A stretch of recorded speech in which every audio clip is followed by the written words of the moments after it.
झारखंड में एक तरफ पॉलिटिकल इंस्टेबिलिटी की आशंका व्यक्त की जा रही है, तो दूसरी तरफ झारखंड की हेमंत सोरेन कैबिनेट ने कल जो डिसीजन लिया है उसे क्रांतिकारी और उसे डेयरिंग डिसीजन के तौर पर व्याख्या की जा रही है। लेकिन झारखंड के पूर्व मुख्यमंत्री मधु कोड़ा इस बात से इत्तेफाक नहीं रखते हैं। आखिर क्यों नहीं रखते हैं, इस सवाल का सीधे जवाब लेते हैं मधु कोड़ा जी से। सर, हम लोगों ने इस तरह से पुरजोर तरीके से विरोध अपनी बात को रखते हुए 1932 के विरोध में किसी को नहीं सुना, आप क्यों कह रहे हैं? कि हमें झारखंड सरकार के द्वारा जो भी प्रस्ताव कल लाया गया अस्थिरता को परिभाषित करने के लिए जो आधार रखा गया है, केवल उस आधार को हम नहीं मान रहे, इसलिए कि भाई सर्वे सेटलमेंट झारखंड में अलग अलग जिलों में अलग अलग समय में हुआ है, 32 के बाद भी हुआ है, 64 में हुआ है, 65 में हुआ है, तो फिर उन लोगों के लिए क्यों नहीं किया जा रहा है? तो वे सारे लोग तो वंचित हो जाएंगे। एक बड़ा भाग जो कोल्हान के 3 जिला वंचित हो जाएगा, 45 से 55 लाख लोग इससे वंचित होगा। वो नौकरी नहीं मिलेगा उसके बच्चे को, उनको वहाँ पर कोई माने सरकारी सुविधाएं नहीं मिलेगी।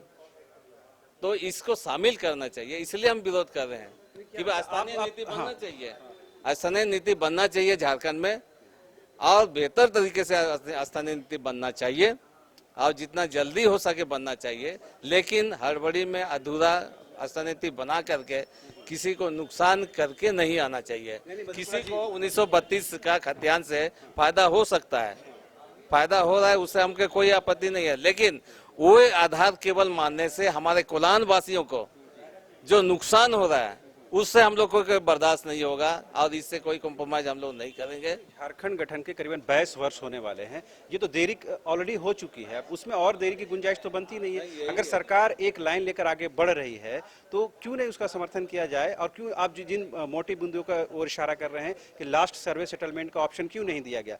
सरकार की भी नजर में ये बात होगी, क्या लगता है सरकार इन बातों को नजरअंदाज कर रही है, जल्दबाजी में है, या पॉलिटिकल डिसीजन है पूरी तरह से? नहीं, हम समझते हैं कि यह विषय इतना संगीन है और इतनी संवेदनशील है, इस पर महागठबंधन की सरकार चल रही है, जिसको लीड ले रहा है झारखंड मुक्ति मोर्चा, हेमंत सोरेन ले रहे हैं, और इसमें स्टीयरिंग कमेटी भी बना हुआ है, तो इस पर विचार करना चाहिए। और ये विचार नहीं करने की वजह से ही आज अचानक किसी को मालूम भी नहीं था कि अभी आ रहा है, किसी को मालूम नहीं था। एक जो 5 सितंबर को विशेष सत्र था, उस दौरान ही मुख्यमंत्री ने कह दिया था कि ओबीसी आरक्षण और 1932 को लेकर हम आगे बढ़ रहे हैं। संकेत तो साफ मिल गए थे। संकेत को साफ मिल तो रहे हैं, लेकिन केवल एक व्यक्ति का निर्णय नहीं होता है, मंत्रिमंडल पूरे सबका निर्णय होता है, और इस पर वैसे संवेदनशील मामले को बनाने के लिए यहाँ स्टीयरिंग कमेटी बना हुआ है, तो उस पर कम से कम करना चाहिए, ताकि सारे आज जो विसंगति आ गया, कोल्हान को वंचित रह जा रहा है, तो ये समस्या ही नहीं आता।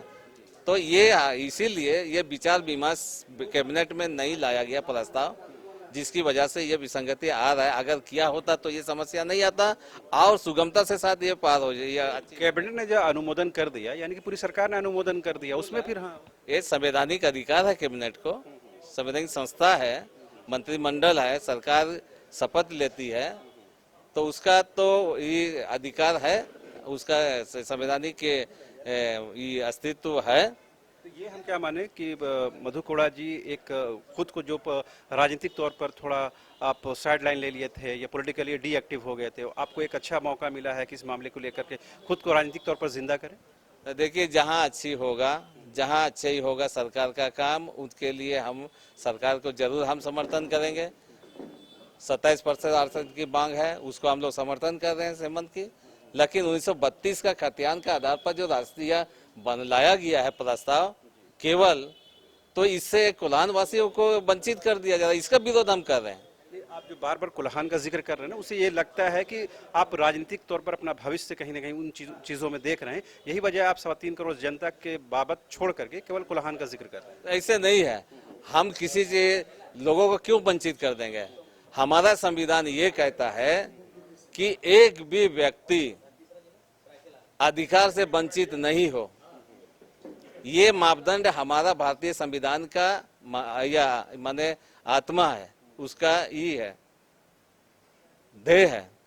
अब इतने बड़े कोल्हान के लोगों का वंचित कर दीजिएगा इस 1932 का ही केवल खतियान को आधार बना करके, तो ये तो हम लोग बर्दाश्त नहीं करेंगे। आज चूंकि हम कोल्हान के वासी हैं, वहाँ पैदा हुए हैं, वहाँ का माटी से हम पैदा हुए हैं, तो इसको हम छोड़ नहीं सकते हैं।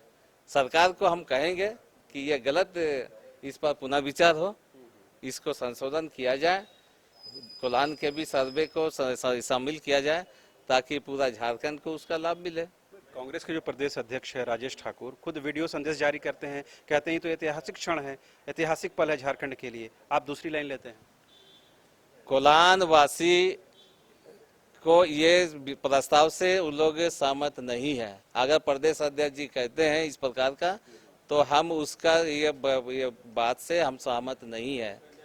मतलब आप सरकार से भी सहमत नहीं है, पार्टी से भी सहमत नहीं है, यानी मधु कोड़ा जी जो कह रहे हैं वही सही है।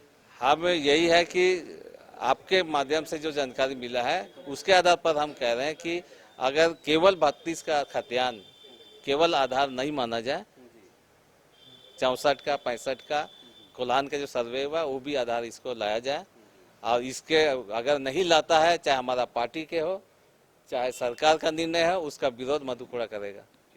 आपने सुना, ये थे पूर्व मुख्यमंत्री मधु कोड़ा, जिन्होंने साफ तौर पर कहा कि सरकार हो या पार्टी जो लाइन ले रही है उससे मधु कोड़ा इत्तेफाक नहीं रखते हैं, और कोयलांचल में जो लाखों की आबादी है उनको उनके अधिकारों से वंचित नहीं किया जाना चाहिए। अगर किसी एक व्यक्ति को भी वंचित किया जाएगा तो मधु कोड़ा उनके लिए आवाज़ बुलंद करेंगे। यही वजह है कि आज उन्होंने प्रेस वार्ता की और तमाम पत्रकारों के सामने अपनी भावनाओं से उन्होंने अवगत कराया। मुझे और मेरे कैमरा पर्सन संजय को दीजिए इजाज़त। नमस्कार।